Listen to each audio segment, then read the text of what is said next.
Hello दोस्तों, मेरा नाम है Praveen and I welcome you to the second part of the age of social change, the rise of socialism in Europe. दोस्तों, पिछले episode में हमने देखा सोसाइटी आफ्टर फ्रेंच रेवोल्यूशन, कैसे सोसाइटी में चेंजेस आए फ्रेंच रेवोल्यूशन के बाद में, कैसे आइडियाज फ्रेंच रेवोल्यूशन के प्रोपोगेट हुए यूरोप और बाकी पार्ट्स ऑफ द वर्ल्ड में। और कैसे उन आइडियाज के बाद पॉलिटिकल आइडियोलॉजीज सामने आई, जिनका ऑब्जेक्टिव था to change the structure of the society. हमने देखा द लिबरल्स की आइडियोलॉजी, द रेडिकल्स की, द कंजर्वेटिव्स की, और कैसे उन आइडियोलॉजीज में क्लैशेस थे। बाद में हमने देखा कि इंडस्ट्रियल रेवोल्यूशन आता है, जिस कारण इंडस्ट्रियल सोसाइटी बनने की शुरुआत होती है, एंड देन सोसाइटी में भी चेंजेस आने शुरू होते हैं इंडस्ट्रियलाइजेशन के कारण। उसके चैलेंजेस हमने देखे और उसके बाद देखा कि कैसे उन चैलेंजेस को सॉल्व करने के लिए नेशनलिस्ट, लिबरल्स और रेडिकल्स एक रेवोल्यूशन की तैयारी करते हैं, जिससे एग्जिस्टिंग मोनार्क गवर्नमेंट या फिर कंजर्वेटिव गवर्नमेंट को हटाया जाए एंड समाज में एक इक्वलिटी एंड राइट्स का जो आइडियाज है उनको इम्प्लीमेंट किया जाए। तो दोस्तों, इस एपिसोड में हम देखेंगे कि कैसे सोशलिज्म यूरोप में आता है, और देखेंगे कि सोशलिज्म का जो मेन आइडिया था कोऑपरेटिव्स का, वो कैसे इम्प्लीमेंट होता है। फिर हम देखेंगे philosophy of Karl Marx, socialism और कम्युनिज्म के बीच में अंतर समझने की कोशिश करेंगे। सपोर्ट देखेंगे सोशलिज्म को कैसे सपोर्ट मिला और कैसे वो हाथों हाथ लोगों को द्वारा अपनाया गया। एंड सोशलिज्म देखेंगे इंडियन कॉन्टेक्स्ट में। तो आइए दोस्तों, शुरू करते हैं आज की कहानी, the coming of socialism to Europe. तो अभी तक आपने देखा कि कैसे आइडियाज, पॉलिटिकल आइडियाज प्रोपोगेट हो रहे थे और चेंज लाने की एक जो माहौल पूरी तरीके से बन चुका था। ये चेंज कैसे लाया जाए, इसके लिए एक वेरी पॉपुलर और मोस्ट इन्फ्लुएंशियल विजन था सोसाइटी में कि सोशलिज्म एक ऐसा वेपन है, ये एक ऐसा टूल है जिसके द्वारा ये चेंज लाया जा सकता है और लाया जाना चाहिए। मिड 19 सेंचुरी तक ये बहुत ही वाइड स्प्रेड इसका अटेंशन लोगों के बीच में था और इसके आइडियाज बहुत अच्छे से प्रोपोगेट हो चुके थे लोगों के बीच में। तो सोशलिस्ट जो थे वो प्राइवेट प्रॉपर्टी के अगेंस्ट थे। सोशलिस्ट मतलब जो सोशलिज्म की विचारधारा में यकीन कहते हैं, उस ग्रुप को हम सोशलिस्ट कहते हैं। तो देवर अगेंस्ट प्राइवेट प्रॉपर्टी, और उन्हें लगता था कि प्राइवेट प्रॉपर्टी जो है, प्राइवेट प्रॉपर्टी मतलब इंडिविजुअल लोगों द्वारा प्रॉपर्टी की ओनरशिप, मतलब काइंड ऑफ कैपिटलिज्म आप समझ सकते हैं। कैपिटलिज्म में क्या होता है कि फैक्टर्स ऑफ प्रोडक्शन जो है वो इंडिविजुअल्स ओन करते हैं। तो उन्हें लगता था कि प्राइवेट प्रॉपर्टी है, ये ही सारी समस्या की जड़ है, सारे सोशल इल्स का जो रूट कॉज है वो है प्राइवेट प्रॉपर्टी। तो क्यों लगता था, देखते हैं। इंडिविजुअल्स जो है वो प्रॉपर्टी ओन करते थे, और वो उनका प्रॉपर्टी ओन करने का और एक ही ऑब्जेक्टिव था कि उनको उससे पर्सनल गेन मिले, उससे उनका वेल्थ क्रिएशन बढ़े। उनको वर्कर्स के वेलफेयर में इंटरेस्ट नहीं था। उनका टेक केयर करना, उनका लिविंग कंडीशंस इंप्रूव करना, सोशल सिक्योरिटी, इन सब में उनका कोई उद्देश्य नहीं था, ध्येय नहीं था। इंडिविजुअल्स ओन करते थे प्रॉपर्टी, एकमात्र गेन था, एकमात्र ऑब्जेक्टिव था कि हमारा इसमें वेल्थ क्रिएशन बढ़े इससे। राइट। तो ये मेन रीजन था जिसके कारण सोशलिस्ट को लगता था कि this is not the correct approach of the society. तो बाद में उन्हें लगा कि अगर ये सोसाइटी, ना कि सिंगल इंडिविजुअल, अगर प्रॉपर्टी को पूरी प्रॉपर्टी का कंट्रोल अगर सोसाइटी एज अ होल के हाथ में आ जाए, तो क्या होगा, ज्यादा अटेंशन दिया जा सकता है सोशल इंटरेस्ट को, क्योंकि अभी society as a whole owner है, कोई इंडिविजुअल ओनर नहीं है। ठीक है, तो जो भी प्रॉफिट रहेगा सबके कलेक्टिव इंटरेस्ट में उसको खर्च किया जाएगा। सिर्फ प्रॉफिट मेकिंग एक गोल नहीं रह जाएगा इस केस में। तो सोशलिस्ट ने सोचा कि यही एक चेंज है जो तुरंत लाया जाना चाहिए। इंडिविजुअल की प्रॉपर्टी जो वो ओन करते हैं, इसको हटा करके, ये सिस्टम रिप्लेस करके सोसाइटी को ओनर बनाया जाना चाहिए प्रॉपर्टी का, और इसके लिए वो कैंपेन करने लग गए। तो दोस्तों, अगर प्रॉपर्टी बिना कोई ओनर होगा ही नहीं प्रॉपर्टी का, तो कैसे फंक्शन करेगी property? How could a society without property function? बिना प्रॉपर्टी के कैसे फंक्शन करेगी कोई सोसाइटी?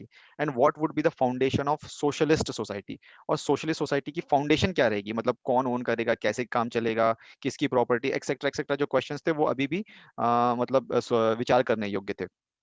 तो अलग अलग सोशलिस्ट ग्रुप का अलग अलग विजन था कि कैसे ये प्रॉपर्टी की ओनरशिप देखी जाए, कैसे इस सोसाइटी का फाउंडेशन क्रिएट किया जाए। बट सम उसमें से कुछ लोग उसमें से बिलीव करते थे आइडिया ऑफ कोऑपरेटिव। कोऑपरेटिव क्या है, जैसे आप नाम से ही समझ सकते हैं, को ऑपरेशन मतलब कलेक्टिव ऑपरेशन है, साथ साझेदारी है, साझेदारी है काम को करने को लेके। तो cooperatives were association of people, लोग इकट्ठा होते हैं कोऑपरेटिव्स में, प्रोड्यूस गुड्स टुगेदर, ताकि वो गुड्स प्रोड्यूस कर सके साथ में मिलके, और उस प्रोडक्शन से जो भी प्रॉफिट होगा वो उनके बीच बांट दिया जाएगा according to work done by members. अब देखिए यहाँ पे एक बहुत इंपॉर्टेंट पॉइंट ये है कि जो भी प्रॉफिट्स कलेक्टिवली जो भी प्रॉफिट्स आएगा वो according to the work done के आधार पर डिवाइड होगा। ऐसा नहीं कि मतलब सबको इक्वली बांट दिया जाए, मतलब गधा घोड़ा एक चाल, ऐसा ऐसी बात नहीं है। जो ज्यादा काम करेगा उसका ज्यादा उसको शेयर रहेगा, उसका जो कम करेगा उसका कम शेयर रहेगा। So this was the idea of cooperatives, जो कि वन ऑफ द वे था जिससे हम सोशलिज्म अचीव किया जा सकता था। अब ये कोऑपरेटिव्स को भी इम्प्लीमेंट करने का दो पहलू, दो एक स्कूल ऑफ थॉट्स थे। एक थे इंडिविजुअल इनिशिएटिव्स, मतलब ये यकीन रखते थे कि भाई इंडिविजुअल जो लोग हैं जो व्यक्तिगत रूप से कोऑपरेटिव्स इम्प्लीमेंट कर सकते हैं। दूसरे थे जो कि गवर्नमेंट का इनिशिएटिव चाहते थे, उनको लगता था कि इंडिविजुअल इनिशिएटिव काफी नहीं है। तो ऐसे ही इंडिविजुअल इनिशिएटिव के हम एग्जांपल देखते कि रॉबर्ट ओवन जो व्यक्ति है, जो कि इंग्लिश मैन्युफैक्चर थे, वो यूएस में जाके उन्होंने एक कोऑपरेटिव कम्युनिटी बिल्ड की। नाम था न्यू हार्मनी और जगह थी इंडियाना यूएसए। तो देखिए आप यहाँ पे इन्होंने इंडिविजुअल लेवल पे एक इनिशिएटिव लिया, इंडिविजुअली एक कोऑपरेटिव क्रिएट की, और मतलब इस तरीके से उन्होंने अप्रोच किया। वहीं दूसरी तरफ कुछ कुछ सोशलिस्ट को लगता था कि भाई अ, जो व्यक्तिगत रूप से हम इतना वाइडर स्केल नहीं बना सकते कोऑपरेटिव का, इसलिए उन्होंने डिमांड की कि गवर्नमेंट एनकरेज करे, सपोर्ट करे कोऑपरेटिव फॉर्मेशन के लिए। जैसे एग्जांपल देखते हैं फ्रांस में लुइस ब्लैंक जो व्यक्ति थे, इन्होंने कहा कि गवर्नमेंट ने रिप्लेस कर देना चाहिए कैपिटलिस्ट एंटरप्राइजेस। अब देखिए ये बहुत बड़ी चोट करने की फिराक में है, capitalist enterprises, capitalism, individual ownership, वो रिप्लेस करना चाहते हैं कोऑपरेटिव से। तो ये मतलब बहुत बड़ी वो अप्रोच हो जाएगा अगर गवर्नमेंट इसमें शामिल हो जाए तो। यही इसी का हम उदाहरण देखेंगे कि रशिया में भी इस तरीके से अप्रोच लिया गया सोशलिज्म को लेके। तो दोस्तों इंडिविजुअल इनिशिएटिव, गवर्नमेंट इनिशिएटिव, ये था कोऑपरेटिव्स को इम्प्लीमेंट करने के लिए, उसके आइडियाज को प्रैक्टिकल लेवल पे लाने के लिए अप्रोचेस। तो आप एक थोड़ा पॉज लीजिए छोटा सा और सोचिए कि इंडिविजुअल इनिशिएटिव या फिर कोऑपरेटिव का एक बहुत बेहतरीन एग्जाम्पल इंडिया में क्या है। तो वो है Amul, the taste of India. हर कोई आप में से वाकिफ होगा अमूल के नाम से। Amul is one of the very big success story of cooperatives in India. ये इंडिविजुअल लेवल पे कोऑपरेटिव शुरुआत की गई कुछ बड़े लीडर्स द्वारा उस समय के, गुजरात के, फॉर एग्जांपल मोरारजी देसाई इत्यादि लोगों ने सामने आया और देखा कि कैसे फार्मर्स लोग का जो प्रॉब्लम हो रहा है उसको सॉल्व करने के लिए उन्होंने क्या कदम उठाए जा सकते हैं। और सामने ही कैपिटलिस्ट की एक डेयरी थी जिसके अगेंस्ट उन्होंने ये शुरुआत की थी। तो मैं चाहूंगा कि आप as as part of your curiosity या as part of your self learning approach, आप अंडरस्टैंड करें अमूल का ग्रोथ, उसके पीछे की कहानी, और कैसे ये आज भी एक बहुत बड़ा एग्जाम्पल है पूरे वर्ल्ड में कोऑपरेटिव का। ओके दोस्तों, तो आगे बढ़ते हैं। फिलोसफी बहुत इंपॉर्टेंट होती है कोई भी आइडिया को मासेस तक पहुंचाने के लिए। और हर एक रेवोल्यूशन, चाहे कोई भी रेवोल्यूशन आप लीजिए, फ्रेंच रेवोल्यूशन हो, अमेरिकन रेवोल्यूशन हो, रशियन रेवोल्यूशन हो, कोई भी रेवोल्यूशन के पीछे जो होते हैं सूत्रधार या जो मेन स्ट्रेटेजिस्ट, जो लोगों के दिमाग पे चोट करते हैं, वो होते हैं फिलोसफर्स। तो ऐसे ही सोशलिज्म को प्रोपोगेट करने के लिए, कम्युनिज्म को प्रोपोगेट करने के लिए कार्ल मार्क्स साहब ने बहुत अच्छा इसमें काम किया है। Karl Marx and Friedrich Engels, ये दोनों भी काफी घनिष्ठ मित्र थे और इनके डिस्कशन से बहुत सारे आर्ग्यूमेंट सामने आए हैं। तो कार्ल मार्क्स क्या कहते हैं, ये कहते हैं कि प्रॉब्लम क्या है। प्रॉब्लम यह है कि इंडस्ट्रियल सोसाइटी जो है वो कैपिटलिस्ट है, विच इज ट्रू। क्योंकि हमने देखा कि इंडस्ट्रियल सोसाइटी के ओनर कौन थे, लिबरल्स एंड रेडिकल्स, इंडिविजुअल्स थे कैपिटलिस्ट, राइट। तो कैपिटलिस्ट ओन करते हैं कैपिटल को जो फैक्ट्री में इन्वेस्ट होती है, बट प्रॉफिट कौन कमाता है, प्रॉफिट कमा के देता है वर्कर्स, राइट। तो कैपिटलिस्ट दो ओन करते हैं कैपिटल, बट अल्टीमेटली प्रॉफिट जो निकलता है वो वर्कर्स ही प्रोड्यूस करते हैं। तो उनका कहना था कि कंडीशन ऑफ वर्कर्स तब तक इंप्रूव नहीं होगी जब तक ये जो प्रॉफिट है वो कैपिटलिस्ट इकट्ठा करते जाएंगे। एकमात्र अधिकार जब तक कैपिटलिस्ट का रहेगा इस पे, तब तक ये बात, ये कंडीशन ऑफ वर्कर्स इंप्रूव नहीं की जा सकती है। तो ठीक है भाई, क्या किया जाए, प्रॉब्लम तो समझ में आ गई है, तो क्या इससे क्या सोल्यूशन है। तो उन्होंने कहा कि workers all over the world overthrow कर दीजिए, आप हटा दीजिए, कैपिटलिज्म को हटा दीजिए, प्राइवेट प्रॉपर्टी को हटा दीजिए, और सारी प्रॉपर्टी आप अपने हाथ में ले लीजिए। तो सॉल्यूशन में देखते हैं, वो कहते हैं to free themselves from capitalist exploitation, क्या करना चाहिए, वर्कर्स ने एक रेडिकली सोशलिस्ट सोसाइटी बनाए जहां पे सारी प्रॉपर्टी सोशली कंट्रोल्ड हो। उसे एक कम्युनिस्ट सोसाइटी का ही कहा जाएगा। एंड उनको लगता था कि ये जो एक लड़ाई है बिटवीन वर्कर्स वर्सेस कैपिटलिस्ट, इसमें डेफिनेटली वर्कर्स की ही जीत होगी। तो उन्होंने एक वो आह्वान किया, हल्ला बोल का सारे वर्कर्स को कि आप उखाड़ फेंकिए। देखिए, रेडिकली सोशलिस्ट सोसाइटी, रेडिकली मतलब एक तुरंत एक वॉयलेंट तरीके से उखाड़ के फेंकने का इन्होंने संबोधन किया था। और कम्युनिस्ट सोसाइटी जो है वही एक natural society of the future है, ऐसा उनका मानना था।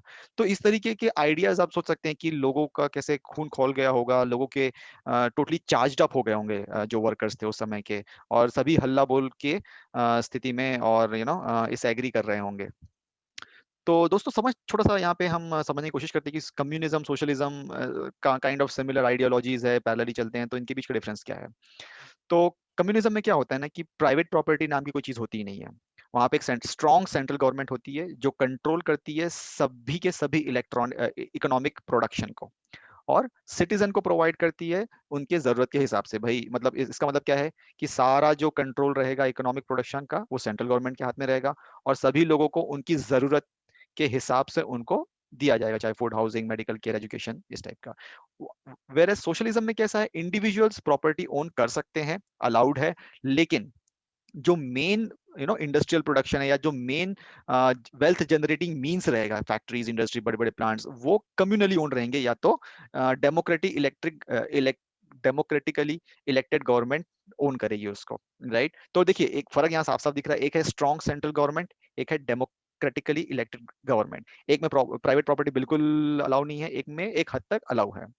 राइट, फिर तीसरा पॉइंट है, all property is communally owned and each person receives a portion of what they need. अब यहाँ पे देखिए बहुत ही स्टार्क डिफरेंस है कम्युनिज्म और सोशलिज्म में। यहाँ पे कम्युनिज्म कहता है कि प्रॉपर्टी कम्युनली ओन होगी, बात ठीक है, लेकिन हर एक व्यक्ति को उतना मिलेगा जितनी उसकी जरूरत है। बट सोशलिज्म क्या कहता है कि व्यक्ति को कंपनसेट किया जाएगा based on their individual contribution. समझ रहे, अगेन वही एग्जांपल है, गधा घोड़ा एक चाल है कम्युनिज्म में, और वेयर सोशलिज्म में आप जैसा कंट्रीब्यूट करेंगे उसके अनुपात में, उसके अनुपात में आपको कंट्रीब्यूशन, उसके अनुपात में आपको कंपनसेशन मिलेगा, उसका ज्यादा काम ज्यादा पैसा, कम काम कम पैसा। तो ये बहुत ही इंपॉर्टेंट चीज है, क्योंकि ऐसे में लोग मोटिवेटेड नहीं रहेंगे कि ज्यादा काम करेंगे तो भी उतना ही मिलेगा, कम काम करेंगे तो भी उतना मिलेगा, तो फिर क्या फायदा ज्यादा काम करने का। तो ऐसे में अल्टीमेटली इकोनॉमी को बहुत बहुत लॉस हो जाता है। और कम्युनिज्म का अप्रोच कैसा है, कम्युनिज्म एक वायलेंट रेवोल्यूशन को एक्सेप्ट करता है, जहां पे वर्कर्स राइज अप करते हैं, मिडिल और अपर क्लास को उखाड़ फेंकते हैं और प्योरली कम्युनिस्ट स्टेट की स्थापना करते हैं, क्योंकि मिडिल और अपर क्लासेस ही थे इंडिविजुअल जिनके हाथ में प्रॉपर्टी थी। तो ये एक वायलेंट इंसरेक्शन कहीं ना कहीं यहाँ पे दिखाया जा रहा है। वेयर सोशलिज्म कैसा है, काफी फ्लेक्सिबल है, जिसमें रिफॉर्म तो चाहिए, बट वो रिफॉर्म कैसे आना चाहिए, डेमोक्रेटिक प्रोसेस के थ्रू आना चाहिए, और with in existing social and political structure. हमको स्ट्रक्चर को उखाड़ नहीं फेंकना है, स्ट्रक्चर के अंदर में रह के ही चेंजेस लाने हैं। तो ये काफी डेमोक्रेटिक प्रोसेस है। तो देख सकते हैं आप, कम्युनिज्म काफी एक एग्रेसिव है, काफी बहुत ज्यादा रेडिकल है, वेयर एज सोशलिज्म इज काफी बैलेंस्ड है। चेंजेस दोनों चाहते हैं, बट दोनों का अप्रोच जो है वो काफी अलग है। अब कम्युनिज्म का आप एग्जाम्पल इंडिया में समझ सकते हैं, नक्सलवाद। नक्सलवाद जो इंडिया में एक बहुत ही बड़ा इंटरनल सिक्योरिटी का प्रॉब्लम है, इसमें they want to overthrow the government, right. और वो अपना वो अपने वो इस अपने ऑब्जेक्टिव को अचीव करने के लिए वायलेंट मेथड्स अपनाते हैं, और वो चाहते हैं कि जो एक ऐसी सरकार बनाए जहाँ पे गवर्नमेंट ओन करे सब कुछ, और लोगों को समान अनुपात में सबको उसका बेनिफिट मिले। तो ये था एक एग्जांपल। आगे बढ़ते हैं दोस्तों। The support for socialism. तो सोशलिज्म इतना पॉपुलर होने लग गया था, उसके आइडियाज इतने प्रचलित हो रहे थे कि पूरे यूरोप भर में, और लोग उसे काफी पसंद कर रहे थे उनको, और workers definitely they workers all over the world वो खासकर इंग्लैंड और जर्मनी में एसोसिएशंस बना रहे थे। एसोसिएशंस बनाने का ऑब्जेक्टिव था क्योंकि वो फाइट करना चाहते थे बेटर लिविंग कंडीशंस के लिए, बेटर वर्किंग कंडीशंस के लिए, पॉवर्टी के अगेंस्ट में। और उन्होंने कुछ फंड सेटअप किए थे, जिससे जो ऐसे व्यक्ति है जिनके ऊपर प्रॉब्लम आता है during the period of unemployment, या फिर कोई एक्सीडेंट के दौरान उनको दुर्घटना हो गई, या फिर कुछ भी प्रॉब्लम हो गया, तो वो फंड से उनकी सहायता कर सके। तो देखिए मतलब एक एग्जांपल है कि वर्कर क्लास कैसे एक शक्ति बनता जा रहा है यहाँ पे, कैसे एकजुटता दिख रही है उनमें। उनकी डिमांड थी reduction of working hours and right to vote, जो 16 घंटे 18 घंटे वर्किंग आवर्स थे उसको कम किया जाए, और राइट टू वोट जो कि कंजर्वेटिव गवर्नमेंट ने सिर्फ प्रॉपर्टी क्लास को देके रखी थी, वो उनको मिलना चाहिए। तो इस तरीके से उन्होंने अपनी मांगों के लिए लड़ना शुरू कर दिया था। और उनके एफर्ट्स को कोऑर्डिनेट करने के लिए, एक पहचान दिलाने के लिए सेकंड इंटरनेशनल नाम की एक इंटरनेशनल बॉडी स्थापित की गई। अब देखिए, सेकंड इंटरनेशनल, फर्स्ट इंटरनेशनल क्या है? कैपिटलिस्ट लोगों की बॉडी है। सेकंड इंटरनेशनल सोशलिस्ट सोशलिस्ट लोगों की बॉडी है। तो ये दो मेन इकोनॉमिक फॉर्म या फिर social form, political form of groups उभर के आए थे वर्ल्ड में उस समय। जर्मनी जर्मनी में ऐसे एसोसिएशंस ने वहाँ की जो सत्ताधारी पार्टी थी, सोशल डेमोक्रेटिक पार्टी, उसको पार्लियामेंट्री इलेक्शन जितवाया उसके साथ सहकार्य करते हुए। वैसे 1905 तक आते आते सोशलिस्ट और ट्रेड यूनियन ने पॉलिटिक्स में काफी ज्यादा अपना वर्चस्व स्थापित कर लिया था। लेबर पार्टी ब्रिटेन में काफी ऊपर आ गई थी, सोशलिस्ट पार्टी फ्रांस में काफी ऊपर आ गई थी। तो कहीं ना कहीं ये जो लेबर यूनियन है, ये पॉलिटिक्स में अपना दबदबा दिखाना शुरू कर चुके थे। 1914 तक ऑल्दो सोशलिस्ट ने सत्ता अपने हाथ में नहीं ली थी, लेकिन कहीं ना कहीं इनका पार्लियामेंट्री पॉलिटिक्स में योगदान था, कहीं ना कहीं इनका एक दबदबा था कि गवर्नमेंट इनकी बात सुनती थी, इनके रिप्रेजेंटेटिव्स की बात सुनती थी। और ये किसी ना किसी तरीके से, ऑल्दो गवर्नमेंट रन कर रहे थे वो आज भी कंजर्वेटिव लिबरल्स या रेडिकल्स थे, बट इनका इन्फ्लुएंस दिखने लग गया था, क्योंकि इनकी जो सीट चुन के आती थी, अपोजिशन में आते थे, तो ये कहीं ना कहीं गवर्नमेंट पे प्रेशर टैक्टिक्स अपना करके लॉज को इस तरीके से बनाने की कोशिश करते थे जिसमें वर्कर्स का भी फायदा हो।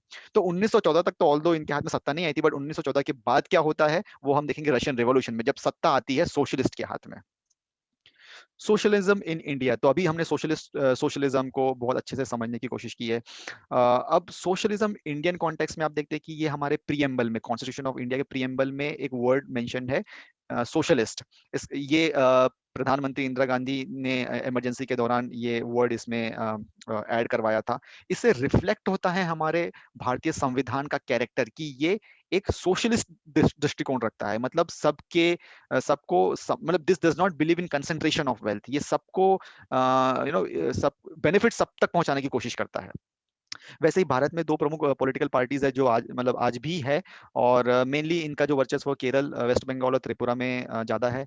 और Communist Party of India Marxist और Communist Party of India CPI नाम से पार्टियां जानी जाती है, जो कि काफी दबदबा रखती है, और ये सोशलिज्म की विचारधारा को, मार्क्सिज्म की विचारधारा को बहुत अच्छे से ये फॉलो करते हैं। तो दोस्तों, मैंने यहाँ एक फोटो भी लगाया है, ये फिल्म है चक्रव्यूह, जिसमें नक्सलाइट मूवमेंट को काफी अच्छे से दिखाया गया है। तो आई वुड से कि अगर आपको ये समझना है कि इनकी विचारधारा को समझना है, वर्कर्स की जो मार्क्सिज्म से प्रभावित हुए थे, तो आप ये मूवी देखें तो आपको क्लियर होगा कि ये इनकी क्या आइडियोलॉजी है इनकी, राइट। तो दोस्तों, इस तरीके से हमने ये चैप्टर कवर किया है, जिसमें सोशलिज्म की हमने गंगा जमुना को बहते हुए देखा पूरे यूरोप में, और कैसे मार्क्स ने काफी योगदान दिया इसको फैलाने में। और और पॉलिटिक्स में भी इन्होंने काफी इन्फ्लुएंस करने लग गए थे सोशलिस्ट, और धीरे धीरे इनकी जो पकड़ थी वो सत्ता पे, इकोनॉमी पे, सोसाइटी पे तो डेफिनेटली बहुत मजबूत हो ही गई थी, और यही पकड़ वो इकोनॉमिक्स पे और पॉलिटिक्स पे भी दिखाना शुरू कर चुके थे।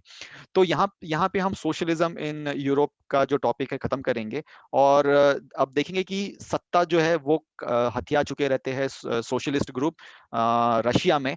और जैसे ही रशिया में सोशलिस्ट ग्रुप के हाथ में सत्ता आना शुरू होती है, या फिर वहां पे सोशलिज्म वर्चस्व में आना शुरू होता है, एक रेवोल्यूशन की शुरुआत होती है। ये हम देखेंगे दोस्तों कहानी के नेक्स्ट पार्ट में।